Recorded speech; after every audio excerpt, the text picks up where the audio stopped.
శాఖ మంత్రివర్యులను కోరుతా ఉన్నా, మీరు 42% రిజర్వేషన్లకు అడ్డంకులు స్పష్టంగా మాకు కనిపిస్తా ఉన్నాయి.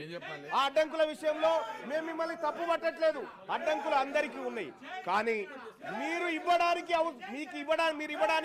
మీ చేతిలో ఉన్నటువంటి అంశాలు అనేకం ఉన్నాయి. ఇక్కడ మీ చేతిలో ఉన్నటువంటి అంశాలు అనేకం ఉన్నాయి.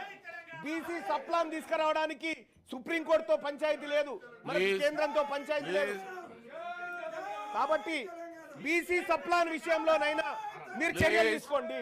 బీసీలకు కామారెడ్డి డిక్లరేషన్ ప్రకారం ప్లీజ్, ఒకవేళ కాళేశ్వరం విషయంలో మన హౌదులో కూడా చర్చ కావాలన్నప్పుడు నేను తప్పనిసరిగా ప్రభుత్వంతో మాట్లాడతాను.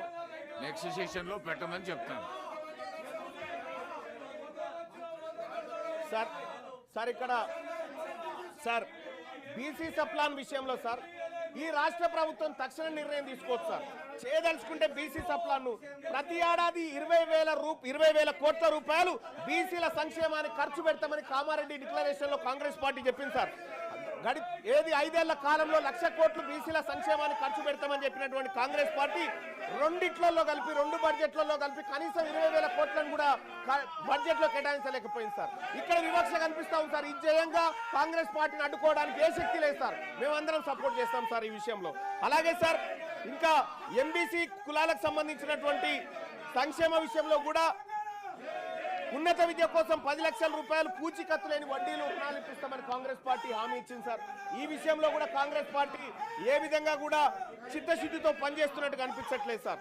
అలాగే సార్ అన్ని జిల్లా కేంద్రాల్లో 50 కోట్లతో convention hall, press club, study circle, library, క్యాంటీన్లతో ఉన్న ప్రొఫెసర్ జయశంకర్ బీసీ ఐక్యతా భవనాలు కట్టిస్తామని చెప్పారు సార్.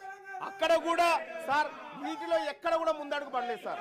ఎక్కడైతే హార్డీలు ఉందో అక్కడ పైన ఫోకస్ చేస్తా ఉంది రాష్ట్ర ప్రభుత్వం. కానీ చేయాల్సిన పనుల విషయంలో మాత్రం కొంత నిర్లక్ష్యంగా ఉండడం బాధాకరమైనటువంటి అంశం సార్.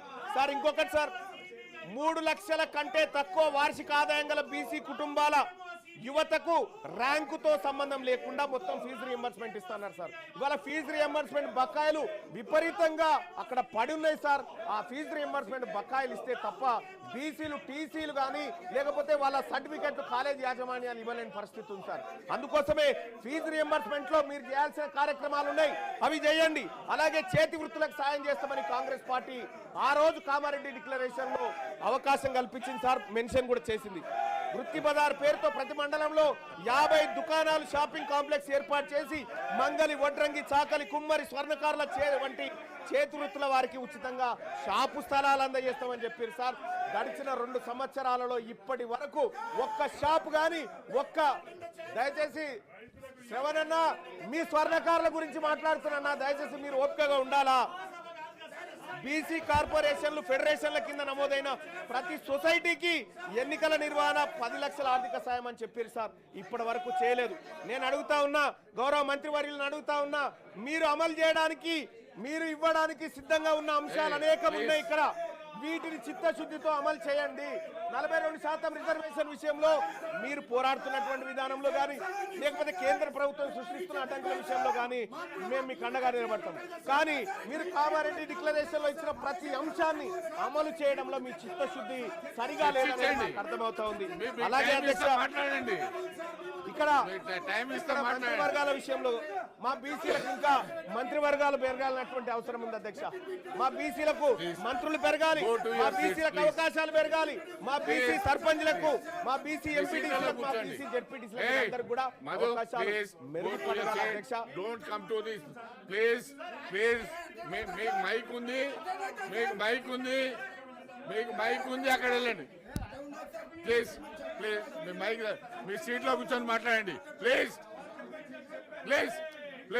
అక్కడ వెళ్ళండి ప్లీజ్.